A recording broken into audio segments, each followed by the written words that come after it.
Eh bien, salut à tous et à toutes les amis, c'est Captain Spidey, comment allez-vous? En tout cas, eh bien moi ça va super bien. Alors aujourd'hui on se retrouve pour une nouvelle vidéo réaction sur la preview d'IGN. Voilà, aujourd'hui il y a un petit peu les previews des grands journalistes jeux vidéo qui sont sortis.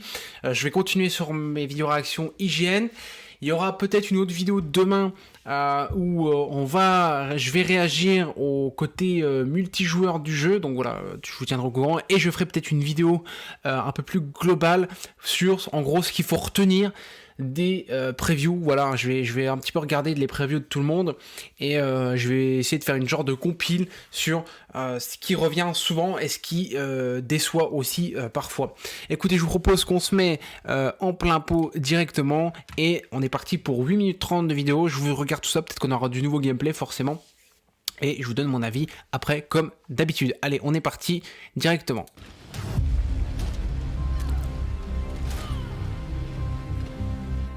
Over the course of our month-long IGN First coverage, we saw a lot about the world and lore of Gotham Knights, the crafting and gear mechanics, the suits and customization options, but there's been one green Riddler-esque question mark surrounding the whole game up to this point.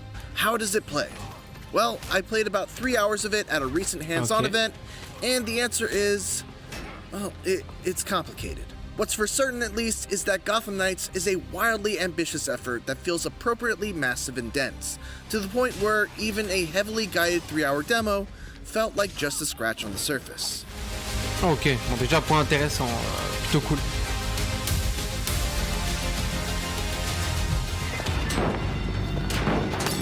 My demo was broken up into 4 chunks. I played the tutorial that involved following a lead on Batman's last case, then jumped into a new save to play the first chapter of Harley Quinn's multi-part villain arc, then continued with several open world challenges related to Harley's story, and to put a cap on the event, I jumped into a late game save that let me and the internet's own Destin Legary face off against Harley in the finale of her arc. And that leads to one of the main reasons why my takeaways from this event are complicated.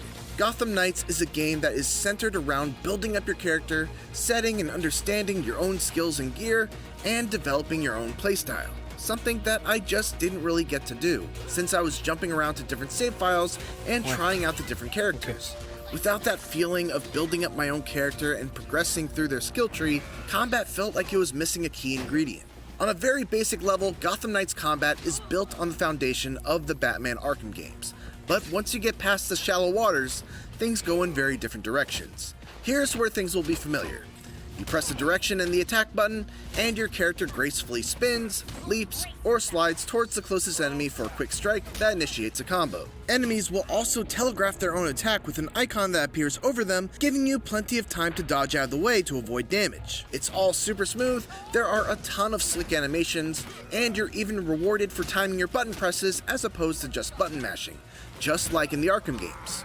Okay. And that's it. That's where the comparisons end, because everything else feels very different. Gotham Knights is much more abilities focused, with a meter at the bottom right that governs your ability to use your momentum skills.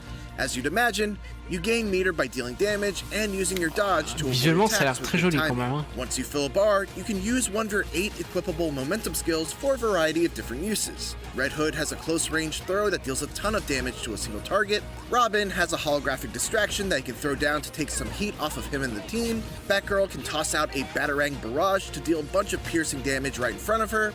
And Nightwing has a cool acrobatic leap attack that lets him get the jump on an enemy from far away. There were also moments where certain momentum abilities were the key to defeating specific enemy types that were armed with powerful armored attacks. Piercing abilities beat armored attacks, for instance, so anytime I saw an enemy with a red attack warning, I had to counter with my own piercing attack, whether that was Batgirl's Batarang Barrage or Robin's Staff Spin attack.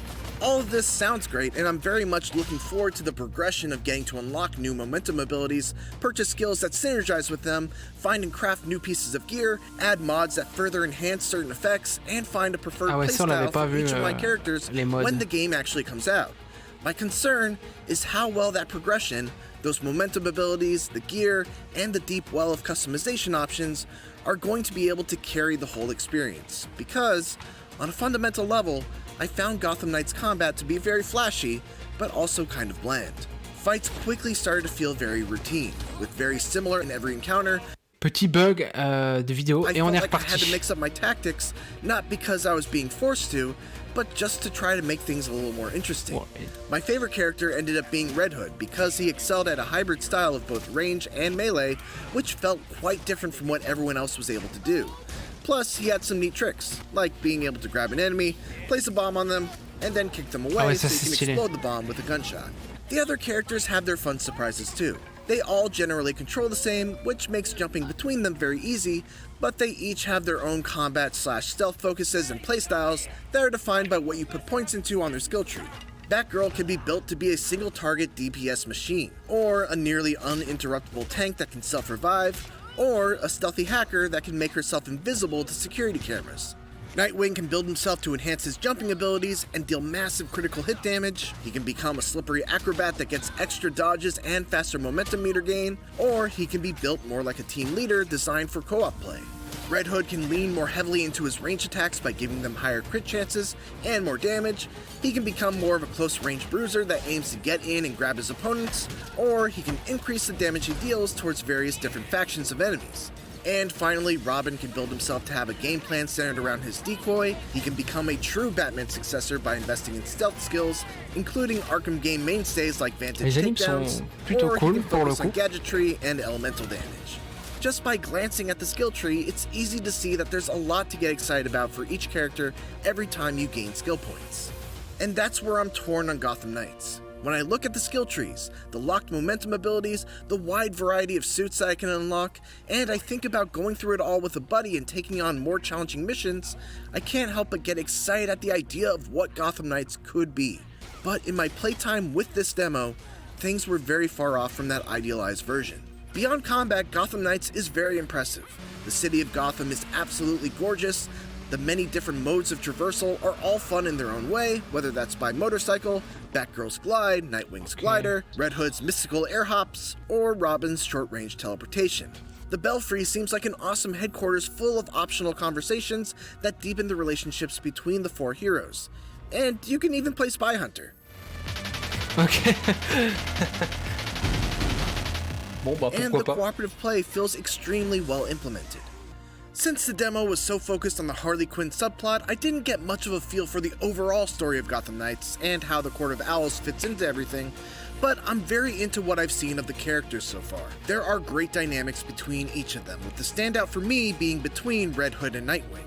Nightwing's trying his best to step into the role of a leader, while Red Hood finds himself struggling between his thirst for violence and his desire to honor the legacy of Batman. There's a great scene in the Belfry where Nightwing inadvertently touches a nerve by bringing up a story that sets Jason off. And you really get to see the pain and anger that Red Hood is struggling to keep under the surface. I don't know what's worse.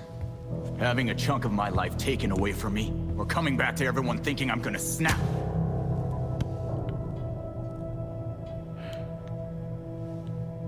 I'm sorry, Jason. We shouldn't have... I shouldn't have treated you like an outsider. It's very Guardians of the Galaxy-esque, and if Gotham Knights can pack the whole game with moments like this, then its characters will almost certainly become a highlight of the whole experience. Also, just so you know, this whole fight in the prison, it's set to a punk rock version of Livin' La Vida Loca.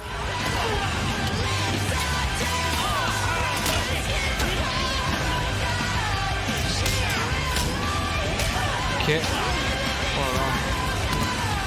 So, you know, that's the thing.